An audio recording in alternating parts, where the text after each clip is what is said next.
Very good morning. మీరు చూస్తున్న tea news. నేను కార్తిక్. హెడ్లైన్స్ చూద్దాం. అన్నదాతలను నిండా ముంచిన మిచాంగ్ తుఫాన్. ఉమ్మడి ఖమ్మం, వరంగల్ జిల్లాలో తీవ్ర నష్టం. కేసీఆర్ను కలిసేందుకు ఎర్రవల్లి నివాసానికి ప్రజలు ఆప్యాయంగా పలకరించిన బీఆర్ఎస్ అధినేత.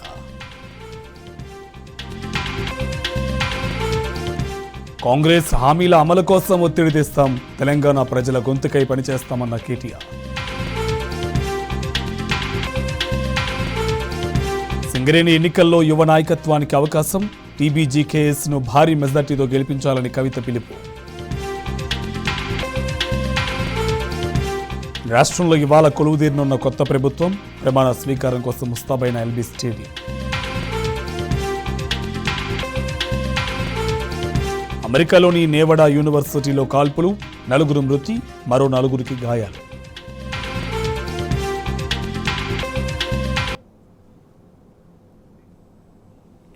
అమెరికాలో మరోసారి కాల్పులు కలకలం సృష్టించాయి. లాస్ వెగాస్ యూనివర్సిటీలో తుపాకీ ఓ దుండగుడు కాల్పులకు తెగబడ్డాడు. ఈ కాల్పుల్లో నిందితుడు సహా 4 మృతి చెందగా మరో 4 తీవ్రంగా గాయపడ్డారు. ఘటనా స్థలానికి చేరుకున్న పోలీసులు అగంతకుడిని కాల్చి చంపారు. బాధితులను హాస్పిటల్కు తరలించారు. అయితే బాధితుల పరిస్థితి విషమంగా ఉన్నట్టు తెలుస్తుంది.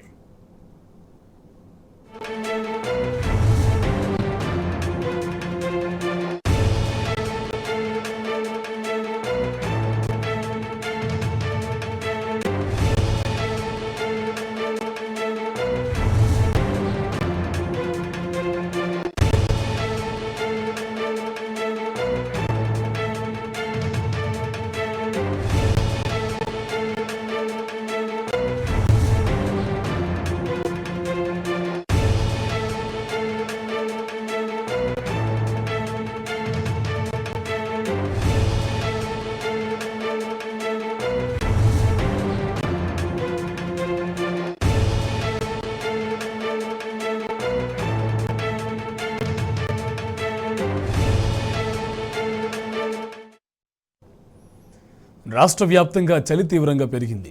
తెల్లవారుజామున పొగమంచు దట్టంగా కమ్మేస్తుంది. దీనికి తోడు ఉష్ణోగ్రతలు దారుణంగా పడిపోతున్నాయి.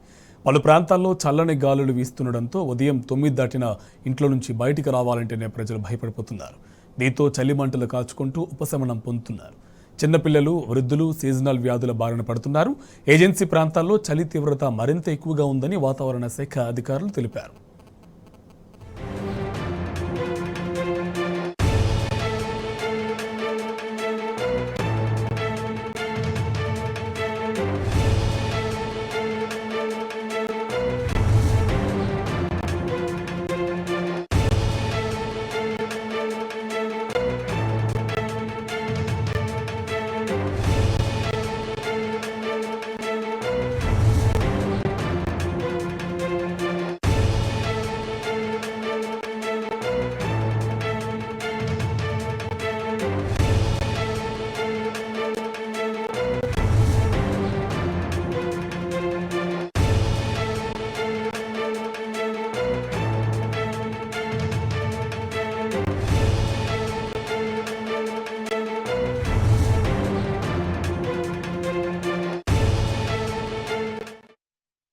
వాతావరణంలో అనూహ్యమైన మార్పులు చోటు చేసుకున్నాయి. ఓవైపు వర్షం, మరోవైపు చలితో పొగమంచు కమ్ముకుంటుంది.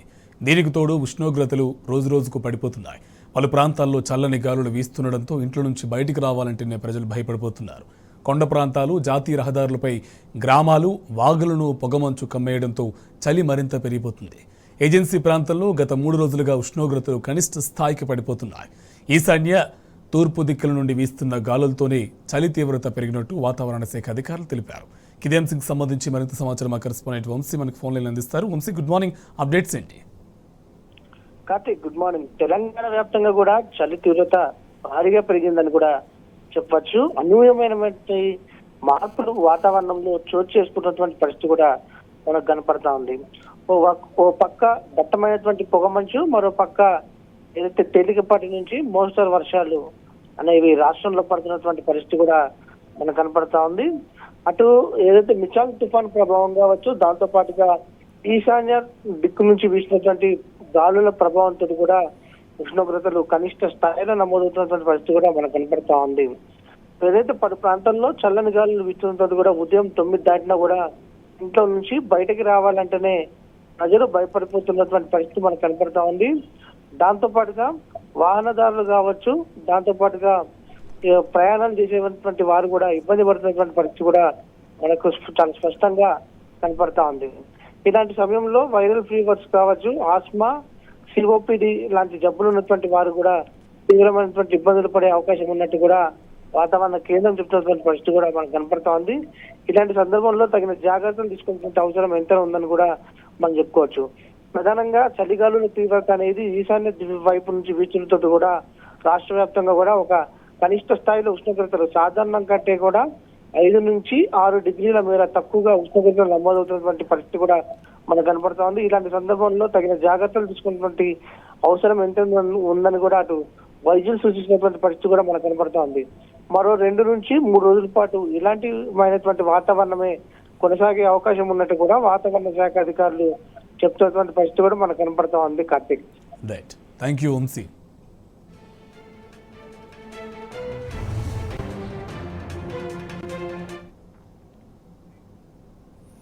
అధికార సౌధం వదిలిన అభిమాన ధనం తరగదు అనడానికి ఎర్రవెల్లిలో కనిపించిన దృశ్యాల నిదర్శనం.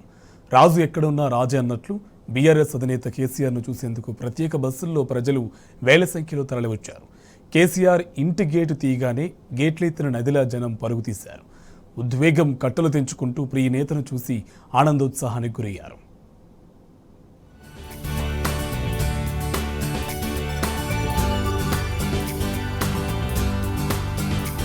కేసీఆర్ ఆ పేరు వింటేనే ఓ ఉద్వేగం, ప్రత్యక్షంగా చూస్తే ఓ భావోద్వేగం. అది ఉద్యమమైన బహిరంగ సభ అయినా ఆఖరికి టీవీలో ఆ స్వరం వింటే ఆత్మవిశ్వాసం. ఆయన మాటే కొండంత భరోసా. ఇంకా చెప్పాలంటే కేసీఆర్ అంటే ఒక ఎమోషన్. అది ఉద్యమమైన పరిపాలననైనా ప్రపంచవ్యాప్తంగా తెలంగాణకు ఇమేజ్ తెచ్చింది ఈ 3 అక్షరాలే. ఉద్యమాన్ని ఉరకలెత్తించిన, అభివృద్ధిని ఆకాశమంత ఎత్తుకు తీసుకెళ్లిన జననేతకే సాధ్యమైంది. అందుకే ఆయనపై తరగని ప్రేమాభిమానాలు జనం గుండెల్లో ఎల్లకాలం ఉంటాయని రుజువు చేసే దృశ్యాలు సిద్దిపేట జిల్లా ఎర్రవల్లిలో రోజు ఆవిష్కృతమవుతున్నాయి. బీఆర్ఎస్ అధినేతను చూసేందుకు గుండె బరువుతో ఊరంతా 9 బస్సుల్లో తరలి వచ్చింది.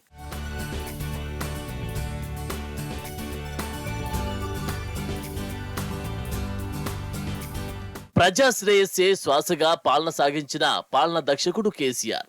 అధికారంలో లేకపోవడాన్ని ప్రజలు జీర్ణించుకోలేకపోతున్నారు. గుండెలయ తప్పుతున్నంత ఆందోళన కేసీఆర్ సొంతూరు చింతమడక వాసుల్లో కనిపించింది. అందుకే ఊరంతా దండులాగా ఎర్రవల్లికి పోటెత్తారు. సెక్యూరిటీ కారణాల దృష్ట్యా ఒక్కసారిగా 100 మందిని వ్యవసాయ క్షేత్రంలోకి పంపించడం సాధ్యం కాదని పోలీసులు చెప్పినా వినకుండా ససేమిరా అన్నారు. ప్రజలు పట్టుబట్టడంతో పోలీసులు గేటు తెరవక తప్పలేదు. ప్రత్యేక బస్సుల్లో కేసీఆర్ ఇంటికి వచ్చిన జనం బస్సులు దిగగానే పెద్ద ఎత్తున జై కేసీఆర్ అంటూ నినాదాలు చేస్తూ ఉత్సాహంగా ముందుకురికిన దృశ్యాలు కనిపించాయి.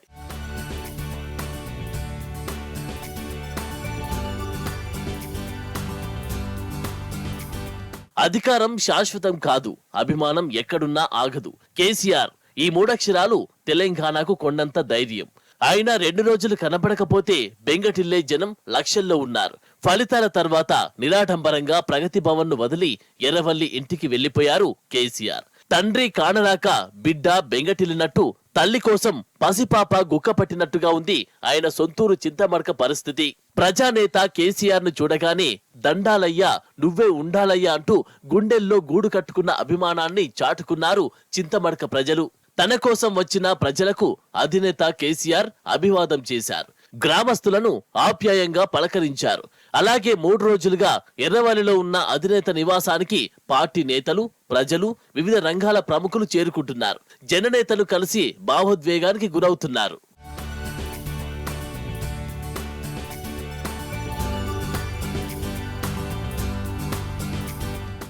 ఇవాళ ముఖ్యమంత్రిగా ప్రమాణ స్వీకారం చేయనున్నారు రేవంత్ రెడ్డి. మధ్యాహ్నం 1:04 ఎల్బీ స్టేడియంలో ప్రమాణ స్వీకారం చేస్తారు. ప్రమాణ స్వీకారానికి ఎల్బీ స్టేడియం సర్వం సిద్ధమైంది. 3 వేదికలను రెడీ చేశారు. ప్రధాన వేదికతో పాటు ఎమ్మెల్యేలకు, వీవీఐపీలకు వేదికలను ఏర్పాటు చేశారు. ప్రమాణ స్వీకారానికి సోనియా, ఖర్గే, రాహుల్, ప్రియాంకతో పాటు పలువురు ఏఐసీసీ నేతలు హాజరు కానున్నట్టు కాంగ్రెస్ వర్గాలు తెలిపాయి. ఎల్బీ స్టేడియం పరిసరాల్లో భారీ బందోబస్తు ఏర్పాటు చేశారు. అటు ప్రమాణ స్వీకారం దృష్టిలో ఉంచుకుని ట్రాఫిక్ ఆంక్షలు విధించారు.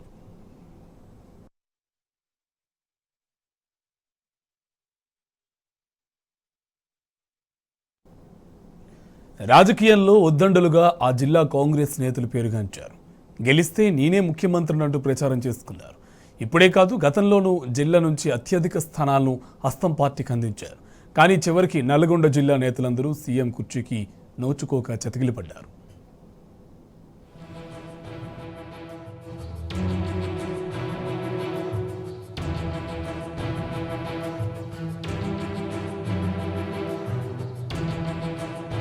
నల్గొండ జిల్లాకు ముఖ్యమంత్రి పదవి మరోసారి అందని ద్రాక్షగానే మిగిలిపోయింది. ప్రతి ఎన్నికల్లోనూ కాంగ్రెస్ పార్టీకి ఇతర జిల్లాలతో పోలిస్తే నల్గొండ జిల్లా అత్యధిక స్థానాలు కట్టబెడుతున్నది. ఈసారి కూడా మొత్తం 12 స్థానాలకు 11 స్థానాల్లో కాంగ్రెస్ అభ్యర్థులే విజయం సాధించారు. తమను గెలిపిస్తే సీఎం అవుతామని సీనియర్ నేతలు ఉత్తమ్ కుమార్ రెడ్డి, కోమటిరెడ్డి వెంకటరెడ్డి విస్తృతంగా ప్రచారం చేసుకున్నారు. వీరికి జానారెడ్డి కూడా తోడయ్యారు. కానీ చివరికి వీరందరికీ నిరాశే మిగిలింది.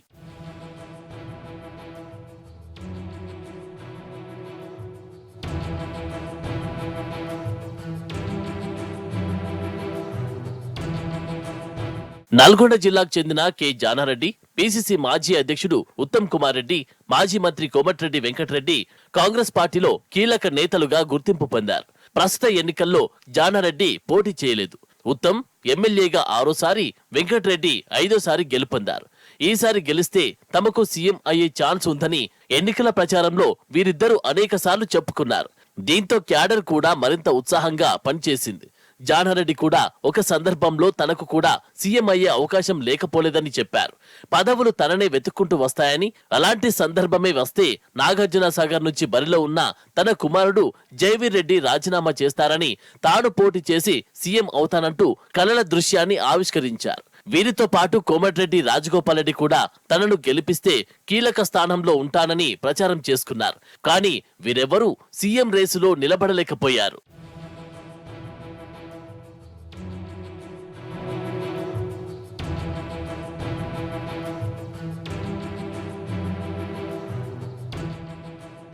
ముఖ్యమంత్రి పదవి కోసం ఉత్తమ్ కుమార్ రెడ్డి చివరి వరకు ప్రయత్నాలు కొనసాగించారు.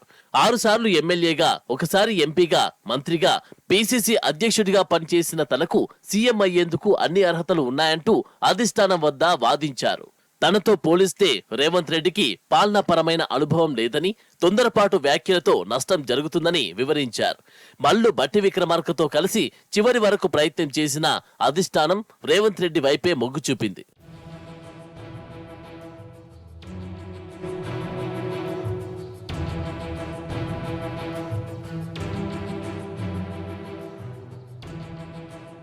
కోమటిరెడ్డి వెంకటరెడ్డి కూడా సోనియా గాంధీ ఆశీస్సులతో ఎప్పుడో ఒకసారి తాను కూడా సీఎం అవుతానని చాలా సార్లు చెప్పారు. మహబూబ్ నగర్ జిల్లా నుంచి బూరుగుల రామకృష్ణారావు, రంగారెడ్డి జిల్లా నుంచి మర్రి చెన్నారెడ్డి, ఖమ్మం నుంచి జలగం వెంకటరావులకు సీఎం అయ్యే ఛాన్స్ దక్కిందని, ఈసారి నల్గొండ నుంచి సీఎం కావడం ఖాయమని చెప్పుకున్నారు. కానీ ఫలితాల అనంతరం కోమటిరెడ్డి వెంకటరెడ్డి రేస్లో లేకుండా పోయారు. రేవంత్ రెడ్డి పార్టీ కోసం కష్టపడ్డాడని, ఆయనే సీఎం పదవికి అర్హుడని వ్యాఖ్యానించడంతో కోమటిరెడ్డి చేతులెత్తేసినట్టయింది. ఇక జానారెడ్డి గురించి ప్రస్తావించిన వారే లేకుండా పోయారు. దీంతో ఉమ్మడి నల్గొండ జిల్లాకు సీఎం పోస్ట్ మరోసారి కలగానే మిగిలింది.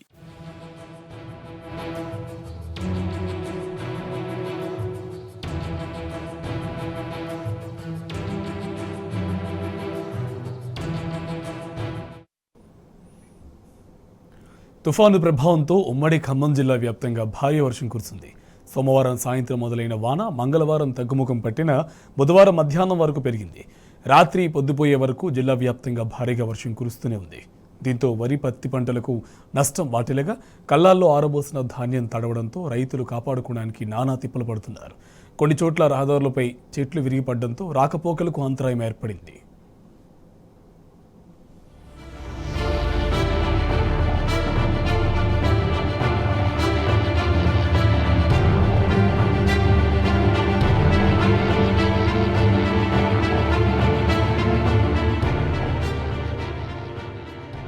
మిగ్జామ్ తుఫాన్ తెలంగాణపై కూడా తీవ్ర ప్రభావం చూపింది. ముఖ్యంగా ఖమ్మం, వరంగల్ జిల్లాలో మంగళవారం రాత్రి నుంచి బుధవారం మధ్యాహ్నం వరకు ఎడతెరిపి లేకుండా కురిసిన వర్షంతో పంటలకు తీవ్ర నష్టం వాటిల్లింది. చేతికొచ్చిన వరి, మిర్చి, మొక్కజొన్న పంటలు నేలవాలాయి. పత్తి పూర్తిగా కారిపోయింది. పలుచోట్ల కలాల్లో రోడ్ల వెంట ఆరబోసిన ధాన్యం తడిసి ముద్దయింది. ఖమ్మం జిల్లాలో 83,000 ఎకరాల్లో, భద్రాద్రి కొత్తగూడెం జిల్లాలో 13,608 ఎకరాల్లో వివిధ రకాల పంటలు దెబ్బతిన్నాయి. ములుగు జిల్లాలో గోదావరి తీర ప్రాంతాల వెంబడి ఉన్న మండలాల్లో మిర్చి పంటలు నీట మునిగాయి. భద్రాద్రి జిల్లా అశ్వరావుపేట మండలంలో అత్యధికంగా 380 మిల్లీమీటర్ల వర్షపాతం నమోదైంది. నేలకొండపల్లి మండలం చెరువు మాదాపురంలో ఇంటిగోడ కూలి నూకతోటి పుల్లారావు, లక్ష్మి అనే దంపతులు మృతి చెందారు. అశ్వాపురం మండలం భీమవరంలో 40 గొర్రెలు మృత్యువాత పడ్డాయి.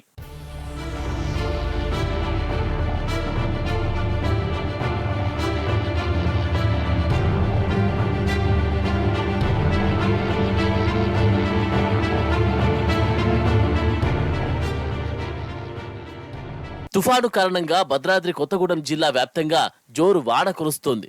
మణుగూరులో ఎడతెరిపి లేకుండా కురుస్తున్న భారీ వర్షానికి వాగులు, వంకలు పొంగి పొర్లుతున్నాయి. గత 2 రోజులుగా కురుస్తున్న వానకు OC2, OC4 punch entry Mallepalli ఓసీలో 12,000 మెట్రిక్ టన్నుల బొగ్గు ఉత్పత్తి అంతరాయం ఏర్పడింది. తుఫాను కారణంగా అధికారులు, విద్యా సంస్థలకు సెలవు ప్రకటించారు. సుమారు 2 కోట్ల నష్టం వాటిల్లిందని అధికారులు అంచనా వేశారు. మరోపక్క కలెక్టరేట్లో కంట్రోల్ రూమ్లు ఏర్పాటు చేసిన అధికారులు సహాయక చర్యల్లో నిమగ్నమయ్యారు. ఇప్పటికే అన్ని ప్రాంతాలకు బోట్లు సమకూర్చడంతో పాటు గజ ఈతగాలను సిద్ధం చేశారు. భద్రాచలానికి 20 మందితో కూడిన NDRF బృందం, 10 మందితో కూడిన ఇతర అధికారులు చేరుకొని సహాయక చర్యలు చేపట్టేందుకు సిద్ధంగా ఉంది.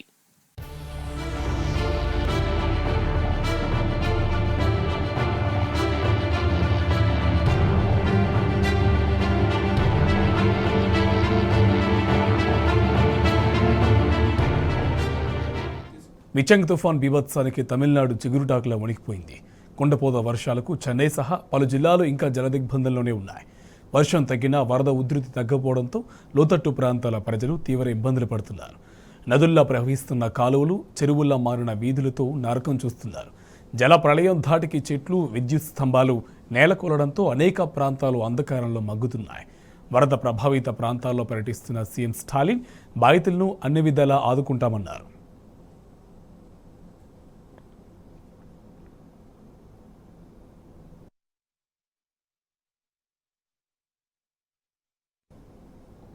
ముంపు ప్రాంతాల్లో సహాయక చర్యలను ముమ్మరం చేసిన రెస్క్యూ టీమ్స్ బాధితులను పడవల ద్వారా సురక్షిత ప్రాంతాలకు తరలిస్తున్నారు.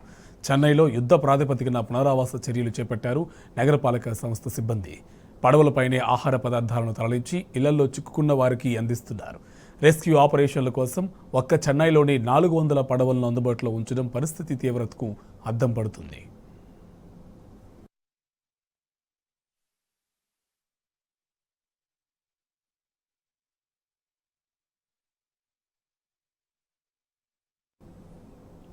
చెన్నైలోని ఐటీ కారిడార్ పరిస్థితి దయనీయంగా మారింది. పెరింగుడి, పోలింషనల్లూర్, అలాగే తారైపక్కం ప్రాంతాలు నడుముల్లోతు నీళ్లలో నానుతున్నాయి. డ్రైనేజీలు పొంగి ప్రవహిస్తూ ఉండగా రహదారులు, నివాస ప్రాంతాలు కాలువలుగా మారాయి. దీంతో చెన్నై మున్సిపాలిటీ సిబ్బంది మోటార్ల ద్వారా వరద నీటిని ఎత్తిపోస్తున్నారు. ఈ నేపథ్యంలో విద్యా సంస్థలకు సెలవులు పొడిగించింది స్టాలిన్ సర్కార్.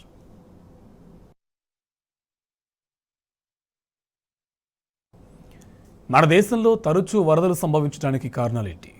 వరదల వెనుక మానవ తప్పిదం కూడా ఉందా? ముంచుకొస్తున్న వరదలను ఎదుర్కోవడానికి ఎలాంటి జాగ్రత్తలు తీసుకోవాలి? వరదల్ని ఎలా కట్టడి చేయాలి? Have a look.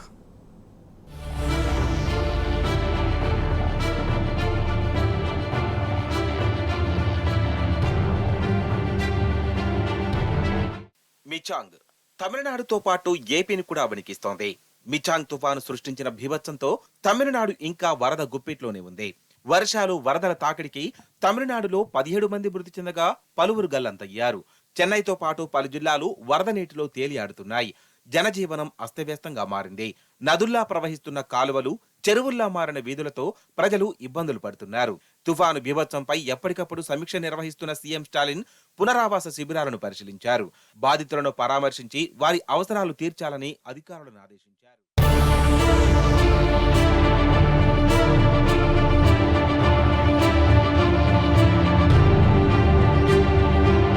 మిచాంగ్ తుఫాన్తో తీవ్రంగా నష్టపోయిన తమిళనాడును ఆదుకోవాలని సీఎం స్టాలిన్ కేంద్రాన్ని కోరారు.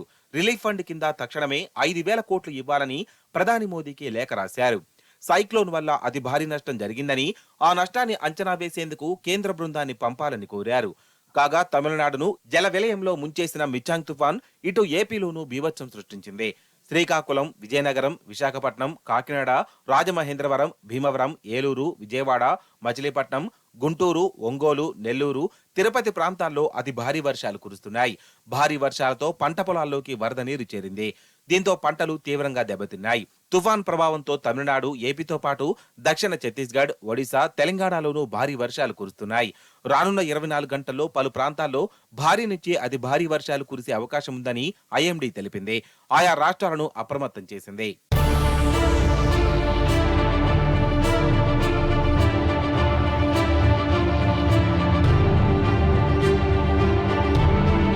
ఈ మధ్య దేశంలో తరచూ వరదలు సంభవిస్తున్నాయి. మరి వరదలు సంభవించడానికి గల కారణాలేంటి? సాధారణంగా నదీ పరివాహక ప్రాంతాల్లో అధిక వర్షపాతం నమోదైనప్పుడు వరదలు సంభవిస్తాయి. దీనివల్ల నీరు ఉప్పొంగిపోతుంది. జూన్ నుండి సెప్టెంబర్ వరకు స్వల్పకాలంలో అత్యంత చురుకైన రుతుపవనాల వ్యవస్థ ఉత్తర లోతట్టు ప్రాంతాలతో పాటు ఈశాన్య ప్రాంతాలలో గణనీయమైన వరదలకు కారణమవుతుంది. ఇక వేసవిలో మంచు కరగడం వల్ల గంగా వంటి హిమాలయ నదులు వరదలను సృష్టిస్తున్నాయి. కొండ ప్రాంతాలలో అధిక వర్షపాతం కారణంగా చుట్టుపక్కల లోతట్టు ప్రాంతాలలో వరదలు వస్తున్నాయి. 2013లో ఉత్తరాఖండ్లో సంభవించిన మెరుపు వరదలకు మేఘాలు, కొండ చర్యలు విరిగిపడడమే ప్రధాన కారణాలు. మన దేశంలో వరదలకు మనుషులు కూడా కారణమే. వృక్ష సంపద ద్వారా నీటి ప్రవాహం నెమ్మదిస్తుంది. కానీ చెట్లను నరికివేయడం వల్ల భూమికి ఏవైనా అడ్డంకులు తొలగిపోతాయి. అదనంగా అటవీ నిర్మూలన వల్ల నేల కోతకు గురై నదీ తీరాల పూడిక ప్రక్రియను వేగవంతం చేస్తుంది. ఈ రెండు నది యొక్క రవాణా సామర్థ్యం తగ్గే రేటును వేగవంతం చేస్తాయి. ఇక రైళ్లు, రోడ్లు, వంతెనలు, కాలువల అస్తవ్యస్త నిర్మాణం వల్ల వరదలు సంభవిస్తాయి. జనాభా బరువు, ముఖ్యంగా మెట్రోపాలిటన్ ప్రాంతాల్లో భూ వినియోగం, ఉపరితల సీలింగ్ యొక్క అసమర్థ నమూనాలకు దారితీస్తుంది. ఈ రెండు వరద ప్రవాహ పెరుగుదలకు దోహదం చేస్తాయి.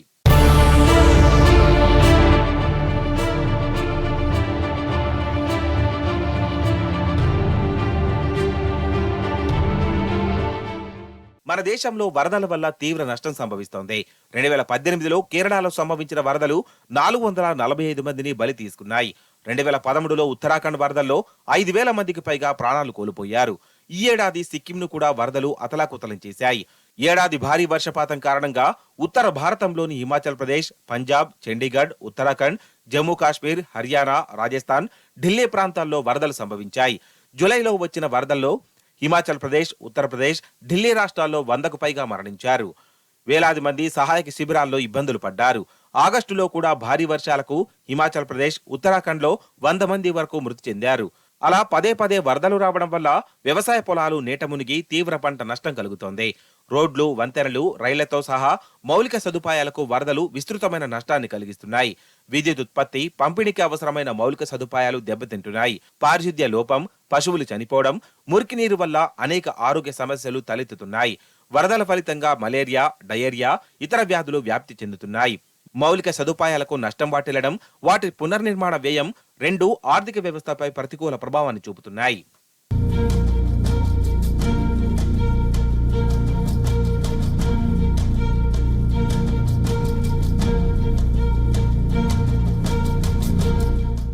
మన దేశంలో వరద ముప్పు ఉన్న ప్రాంతాలు 4 భాగాలుగా విభజించారు. అందులో ఒకటి బ్రహ్మపుత్ర నదీ ప్రాంతం. ఇందులో పశ్చిమ బెంగాల్ ఉత్తర భాగాలతో పాటు అస్సాం, అరుణాచల్ ప్రదేశ్, మేఘాలయ, మిజోరాం, మణిపూర్, త్రిపుర, నాగాలాండ్, సిక్కిం రాష్ట్రాలు ఉన్నాయి. ఇక రెండోది గంగా నది చుట్టూ ఉన్న ప్రాంతం. ఉత్తరాఖండ్, ఉత్తరప్రదేశ్, జార్ఖండ్, బీహార్, పశ్చిమ బెంగాల్ దక్షిణ, మధ్య భాగాలు, పంజాబ్, హర్యానా, హిమాచల్ ప్రదేశ్, రాజస్థాన్, మధ్యప్రదేశ్, ఢిల్లీ ఉన్నాయి. ఇక మూడోది వాయువ్య నదుల ప్రాంతం. ఈ ప్రాంతంలో జమ్మూ కాశ్మీర్, పంజాబ్, హిమాచల్ ప్రదేశ్, హర్యానా, రాజస్థాన్ రాష్ట్రాలలోని కొన్ని భాగాలు ఉన్నాయి. ఇక నాలుగోది మధ్య భారతం, దక్కన్ ప్రాంతాలు. ఆంధ్రప్రదేశ్, కర్ణాటక, తమిళనాడు, కేరళ, ఒడిశా, మహారాష్ట్ర, గుజరాత్ రాష్ట్రాలతో పాటు మధ్యప్రదేశ్లోని కొన్ని ప్రాంతాలు ఉన్నాయి.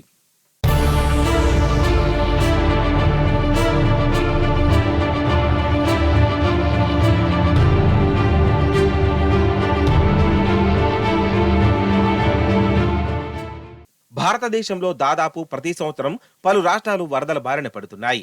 దాంతో వరదల నియంత్రణ కేంద్ర రాష్ట్ర ప్రభుత్వాలకు ప్రాధాన్య అంశంగా మారింది. వరదలను నియంత్రించాలంటే నిర్మాణాత్మక చర్యలు తప్పనిసరి. వరదలకు గురయ్యే ప్రాంతాల్లో జనావాసాలను నివారించడం, వరదలు సంభవించినప్పుడు ఖాళీ చేయాల్సిన మొదటి ప్రదేశాలను గుర్తించడం, వరద సమయంలో ప్రజలను తరలించాల్సిన ఎత్తైన ప్రాంతాలను గుర్తించడం వంటి చర్యలు చేపట్టాలి. పట్టణ వరదలపై ప్రత్యేక శ్రద్ధ అవసరం. 2016 NMDA మార్గదర్శకాలు తప్పనిసరిగా అమలు చేయాలి. వరద నిర్వహణ సంస్థలు ఎప్పటికప్పుడు వరదల మ్యాపింగ్ ను నిర్వహించాల్సి ఉంటుంది. ఇలా ముందు జాగ్రత్త చర్యలతోనే వరదలను కట్టడి చేయగలం. వరదల విషయంలో ఏమాత్రం ఏమారపాటుగా ఉన్నా ప్రాణ ఆస్తి నష్టం తప్పవు.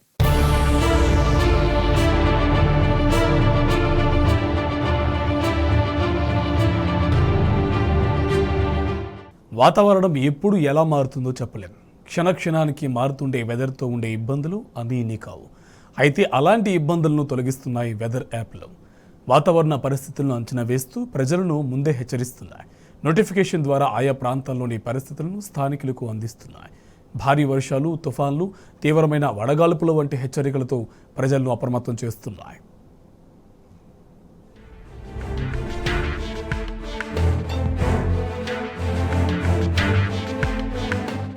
సునామీలు, తుఫాన్లు, భారీ నుంచి అతి భారీ వర్షాలు. అప్పటి వరకు ఎండలు మండిపోతాయి.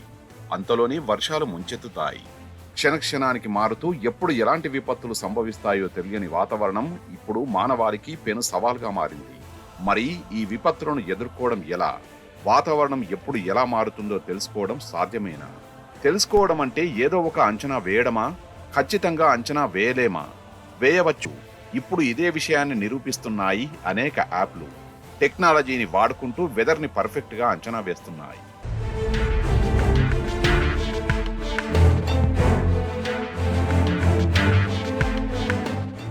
నిజానికి వెదర్ రిపోర్టుతోనే ఎంతో మంది జీవితాలు ఆధారపడి ఉన్నాయి. కొన్నిసార్లు వాతావరణం ప్రతికూలతలతో భారీగా ప్రాణ, ఆస్తి నష్టాలు జరుగుతున్నాయి. అంటే వాతావరణాన్ని అంచనా వేయలేకపోతే జరిగే ప్రమాదం ఊహలకు కూడా అందదు. అందుకే వెదర్ రిపోర్టుల ఆధారంగానే చాలా మంది పలు వ్యాపార సంస్థలు తమ షెడ్యూల్ను ప్లాన్ చేసుకుంటున్నాయి. ఇదిగో ఇక్కడే వారిని ఆదుకుంటున్నాయి వెదర్ యాప్లు. ప్రజల అవసరాలకు తగ్గట్టుగా ఖచ్చితత్వంతో పనిచేస్తున్నాయి.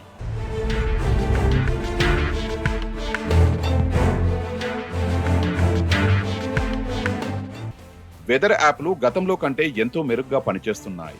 ఆర్టిఫిషియల్ ఇంటెలిజెన్స్ ను వాడుకుంటూ రియల్ టైంలో వాతావరణ మార్పులను అంచనా వేస్తున్నాయి. ముఖ్యంగా రైతులకు ఉపయోగపడేలా పిడుగుపాటును ఎంతో ముందుగానే చెప్పేస్తున్నాయి. పిడుగులు పడే విషయాన్ని అరగంట ముందే వెల్లడిస్తున్నాయి. ఏ ప్రాంతంలో ఎక్కడ ఏ సమయంలో వర్షాలు పడతాయి, పిడుగులు పడతాయి అనే విషయాన్ని 30 నిమిషాల ముందే చేరవేస్తున్నాయి. యాప్ ఉన్న మొబైల్స్ కి నోటిఫికేషన్ ద్వారా అలర్టులు పంపిస్తున్నాయి. 20 కిలోమీటర్ల పరిధిలోని ప్రజల్ని అప్రమత్తం చేస్తున్నాయి. దీంతో పొలంలో పనిచేసుకునే రైతులు, బయటకు వెళ్లాల్సిన వ్యక్తులు జాగ్రత్త పడుతూ ప్రాణాపాయం నుంచి బయటపడుతున్నారు.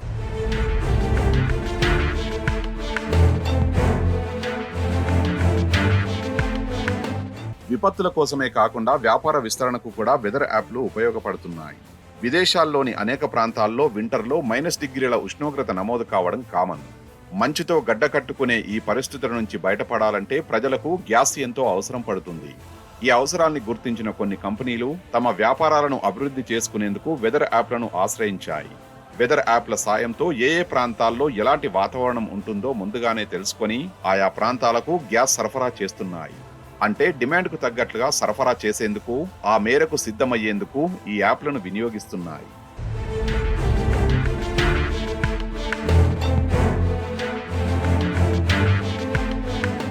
అటు యాత్రికులకు కూడా వెదర్ యాప్లు అద్భుతంగా ఉపయోగపడుతున్నాయి. తాము వెళ్లాల్సిన రూట్లో వెదర్ కండిషన్స్ తెలుసుకుంటూ ప్రయాణాలను ప్లాన్ చేసుకుంటున్నారు. ఈ విషయాన్ని కొందరు సైక్లిస్టులు కూడా ధృవీకరిస్తున్నారు. గాలులు వీచే డైరెక్షన్స్ తెలుసుకుంటూ రూట్ మ్యాప్ను మార్చుకుంటున్నారు. ఎదురు గాలుల వల్ల శారీరక శ్రమ పెరుగుతుంది. అందుకే అనుకూలమైన గాలులు వీచే వైపు తమ యాత్రను మార్చుకుంటున్నామని సైక్లిస్టులు వెల్లడించారు.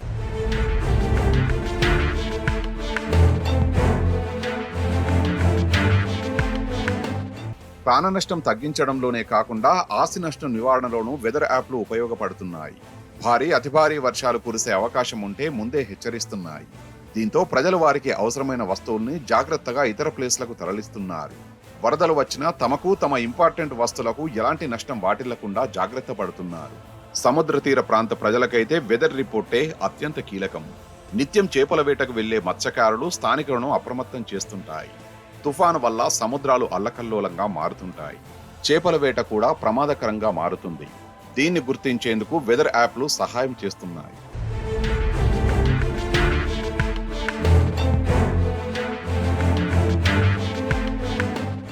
వెదర్ రిపోర్టును ఇంత ఖచ్చితత్వంతో అందించేందుకు యాప్ డెవలపర్లు ఎన్నో టెక్నాలజీలను వాడుతున్నారు.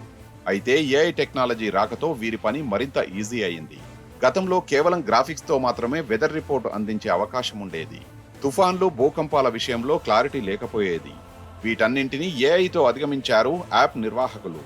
రియల్ టైం ఇన్ఫర్మేషన్ తో వాటి పరిధిని కూడా తెలుసుకుంటూ ప్రజలకు ఖచ్చితమైన సమాచారాన్ని అందిస్తున్నారు. దీనికోసం వాడే గ్రాఫిక్స్ ప్లేస్ లో అద్భుతమైన వీడియోలు, జిఫ్స్ ను క్రియేట్ చేస్తూ ప్రజలకు అర్థమయ్యేలా వివరించగలుగుతున్నారు. ఎక్కడి నుంచి ఎక్కడి వరకు తుఫాన్లు, భూకంపాలు ఉండే అవకాశం ఉందో చెబుతూ ప్రజల్ని అప్రమత్తం చేస్తున్నారు. సునామీ హెచ్చరికలను కూడా ముందే చెబుతున్నారు. శాటిలైట్లు, బెలూన్ ప్రయోగాల ద్వారా వెదర్ను అంచనా వేస్తున్నారు. ఏ పరిస్థితుల్లో వాతావరణం ఎలా మారుతుందో అధ్యయనం చేసి అంచనాలను రూపొందిస్తున్నారు. దీనివల్ల వాతావరణ పరిస్థితులపై ఖచ్చితమైన అవగాహనకు వస్తున్నారు. ఫలితంగా ప్రజలకు ఆక్యురేట్ సమాచారం అందించడంలో సక్సెస్ అవుతున్నాయి వెదర్ యాప్లు.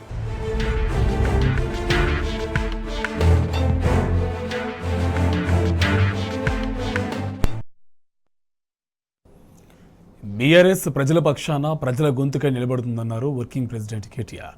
ఎన్నికల ఫలితాల అనంతరం ఆయన తొలిసారి సొంత నియోజకవర్గం సిరిసిల్లలో పర్యటించారు. తెలంగాణ భవన్లో పార్టీ కార్యకర్తలు, నియోజకవర్గ ప్రజలతో సమావేశమయ్యారు. ఎన్నికల్లో కాంగ్రెస్ ఇచ్చిన హామీలను నెరవేర్చకపోతే ప్రజల తరపున బీఆర్ఎస్ పోరాడుతుందన్నారు. తెలంగాణకు ఒకే ఒక్క గొంతు, ఒకే ఒక్క ఆశ కేసీఆర్ మాత్రమే అన్నారు. ప్రస్తుతం తాత్కాలిక బ్రేక్ మాత్రమేనని, ఎట్టి పరిస్థితుల్లోనూ కేసీఆర్ను తెలంగాణ ప్రజలు వదులుకోరని కేటీఆర్ స్పష్టం చేశారు. కాంగ్రెస్ ఇచ్చిన హామీలను ప్రజలు రాసిపెట్టుకున్నారని, ఆ హామీలను నెరవేర్చేలా బీఆర్ఎస్ మళ్లీ ఉద్యమ బాట పడుతుందని స్పష్టం చేశారు. ఎన్నికల సమయంలో సిరిసిల్ల నియోజకవర్గంలో డబ్బులు పంచను, మద్యం తాగించనన్న మాటకు కట్టుబడి ఉన్నానని కేటీఆర్ చెప్పారు.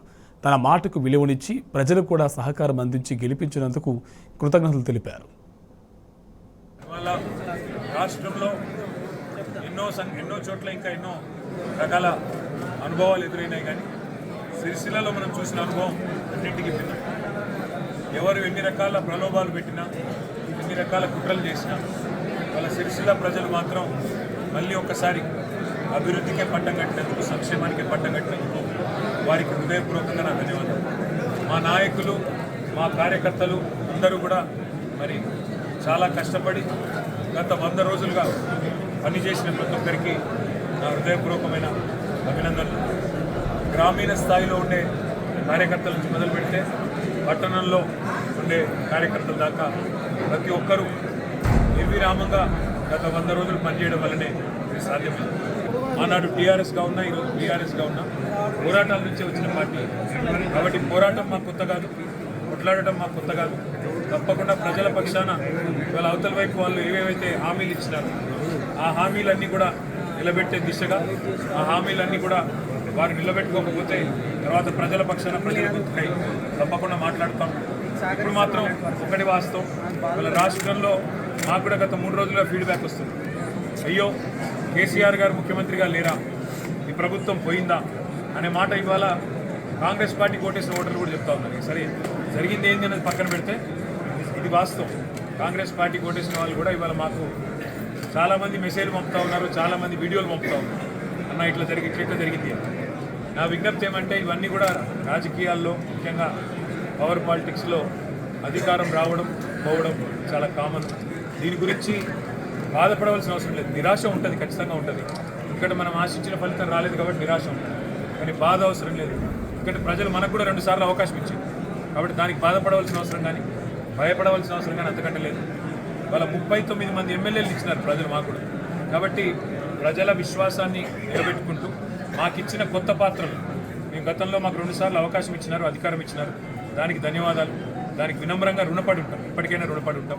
ఇవాళ అధికారం రాలేదని చెప్పి ఆరాటం కానీ బాధ కానీ లేదు. ప్రతిపక్ష పాత్ర ఇచ్చినారు, ఆ ప్రతిపక్ష పాత్రలో కూడా రాణిస్తాం. ప్రజల గొంతుకై తప్పకుండా ప్రజల పక్షాన్ని నిలబడతాం. వారు ఇచ్చిన హామీలు, అధికారంలోకి రావడానికి ఇచ్చిన హామీలు ఏవైతున్నాయో ఒక్కొక్కటిగా నిలబెట్టుకోకపోతే తప్పకుండా ప్రజల తరపున మళ్ళీ గొంతు విప్పుతాం, తప్పకుండా ప్రజల తరపున మాట్లాడతాం. 1000% మాకు విశ్వాసం ఉంది. తెలంగాణకున్న ఒకే ఒక్క గొంతు కేసీఆర్, తెలంగాణకున్న ఒకే ఒక్క గొంతు బీఆర్ఎస్. ఈ పార్టీని ప్రజలు వదులుకోబోరు. కాబట్టి నాకు సంపూర్ణమైన విశ్వాసం ఉంది. ఇది కేవలం ఒక తాత్కాలికమైన చిన్న స్పీడ్ బ్రేకర్ మాత్రమే. ఈ గవర్నమెంటు, ఇప్పుడు వచ్చిన గవర్నమెంట్ ఏదైతే ఉన్నదో, మరి వారి మీద ప్రజలు చూస్తూ ఉన్నారు. చాలా పెద్ద పెద్ద మాటలు, పెద్ద పెద్ద హామీలు ఇచ్చినారు. 2 లక్షల రుణమాఫీ అన్నారు, ప్రతి ఒక్కరికి ఇల్లు కట్టిస్తామన్నారు, మరి ఆర్టీసీలో ఉచిత ప్రయాణం అన్నారు, ఇక చాలా చెప్పినారు. అవన్నీ కూడా ప్రజలు రాసి పెట్టుకున్నారు. ఇవాళ తప్పకుండా ప్రజలు అన్నీ కూడా గమనిస్తారు, తప్పకుండా ప్రజలు అన్నీ కూడా జాగ్రత్తగా ఆలోచిస్తారు. ఆలోచించి మళ్ళీ ఎంతో దూరం లేదు, నాకున్న అవగాహన మేరకైతే ఎంతో దూరం లేదు, తప్పకుండా ప్రజల విశ్వాసాన్ని గెలుపొందే క్రమంలో తిరిగి మా పని మేము చేసుకుంటూ, మా కార్యకర్తలు మేము నిర్విరామంగా ఉద్యమంలో ఎట్లయితే కలిసి పనిచేసినామో అట్లే భవిష్యత్తులో కూడా పోతాం. మరి సిరిసిల్లలో ముఖ్యంగా నాకు ఇంత పెద్ద మెజారిటీ ఇచ్చిన మా సోదరులందరికీ, సోదరిమణులందరికీ ధన్యవాదాలు. నేను ఒక మాట చెప్పాను, సిరిసిల్లలో ఓటుకు రూపాయి ఇవ్వను, ఓటుకు మందు పంచనని చెప్పాను. నేను నా మాట నిలబెట్టుకున్నాను, ప్రజలు కూడా నా విశ్వాసాన్ని నిలబెట్టాను. అందుకే సిరిసిల్లలోని ప్రతి అన్నకు, తమ్ముడికి, ప్రతి చెల్లెకు, ప్రతి అక్కకు నా శిరస్సు వంచి వారికి ధన్యవాదాలు. సింగరేణి సంస్థలో యువతకు పెద్ద ఎత్తున ఉద్యోగాలు కల్పించమన్నారు టీబీజీకేఎస్ గౌరవ అధ్యక్షురాలు ఎమ్మెల్సీ కవిత. అదే స్ఫూర్తితో నాయకత్వ సారథ్యంలోనూ యువతకు అత్యంత ప్రాధాన్యమిస్తామని చెప్పారు. సింగరేణి ఎన్నికల నేపథ్యంలో టీబీజీకేఎస్ అధ్యక్షుడు బి వెంకట్రావు, ప్రధాన కార్యదర్శి మిర్యాల రాజరెడ్డి, వర్కింగ్ ప్రెసిడెంట్ కెంగర్ల మల్లయ్య హైదరాబాద్లో ఎమ్మెల్సీ కవితను కలిశారు. ఎన్నికల్లో అనుసరించాల్సిన వ్యూహాలు, సన్నద్ధత గురించి చర్చించారు. సింగరేణి కార్మికులు ఉద్యోగుల్లో 50% ఉన్నారు కాబట్టి తమ యూనియన్లో యువ నాయకత్వానికి ప్రాధాన్యమిస్తామని కవిత తెలిపారు. 66% వరకు నాయకత్వ బాధ్యతల్లో అవకాశాలు కల్పిస్తామని స్పష్టం చేశారు. 1998లో ఆగిపోయిన కారుణ్య నియామకాలను 2018లో కేసీఆర్ తిరిగి పునరుద్ధరించి వేలాది మంది నియమించారని కవిత పేర్కొన్నారు.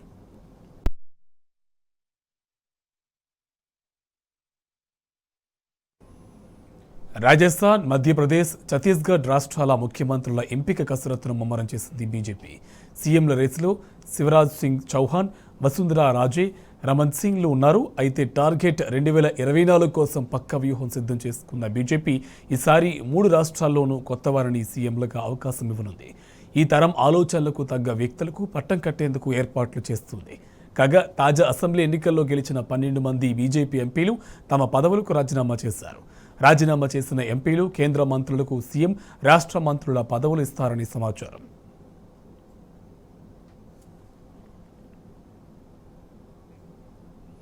ఇవి బులెటిన్ అప్డేట్స్. నమస్తే.